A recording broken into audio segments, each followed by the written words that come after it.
Deux, j'avais bien entendu, madame. Mais oui, deux. Les affaires reprennent, Adrien, c'est magnifique. Et voilà, je te remercie.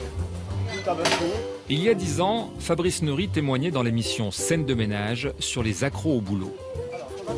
À cette époque déjà, il évoquait la possibilité de diminuer son temps de travail.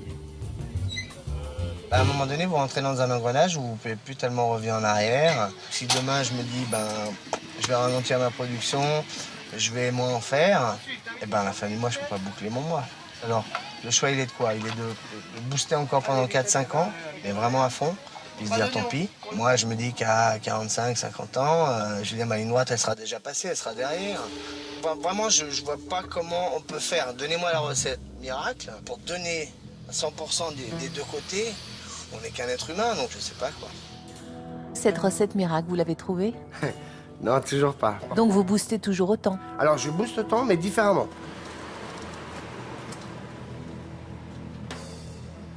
Différemment peut-être, mais au final, ces journées sont toujours aussi longues et Fabrice aujourd'hui en souffre.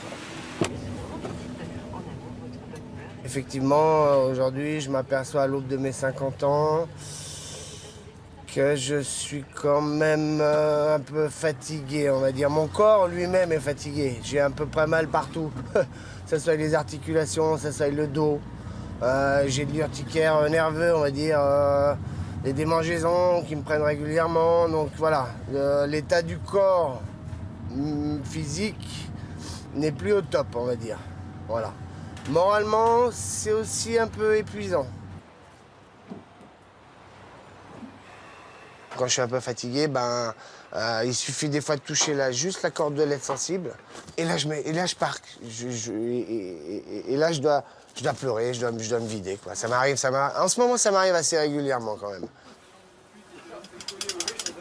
La manière dont la personne va passer de travail excessif à l'épuisement professionnel, au burn-out, va suivre effectivement un certain nombre de passages obligés, notamment celui des somatisations, la fatigue, les troubles du sommeil, les troubles digestifs, les troubles sexuels, les troubles infectieux, c'est-à-dire des infections à répétition, des allergies, de l'asthme, des choses, de l'eczéma, tout un cortège de manifestations psychosomatiques tout à fait connues. Allez, c'est parti. Même si Fabrice a aujourd'hui tous ces symptômes du pré-burnout, il refuse toujours l'idée de ralentir. Donc vous n'allez pas arrêter? Non, je pense pas. Sauf s'il y a un problème de santé. Là, je serais malgré moi obligé de faire avec, quoi. Je viendrais, si j'ai une jambe cassée, je viendrais avec des béquilles, hein, je veux dire... voilà, après, si c'est plus grave, là c'est autre chose. Là, j'essaye de pas trop y penser, quoi. Même à la retraite, je pense que je serai toujours quelqu'un d'actif, en fait. Je serai quelqu'un qui va tout le temps faire quelque chose. Et je me vois mal être dans un fauteuil et puis regarder, contempler ce que j'ai fait, quoi. Je veux dire, je n'y arrive pas.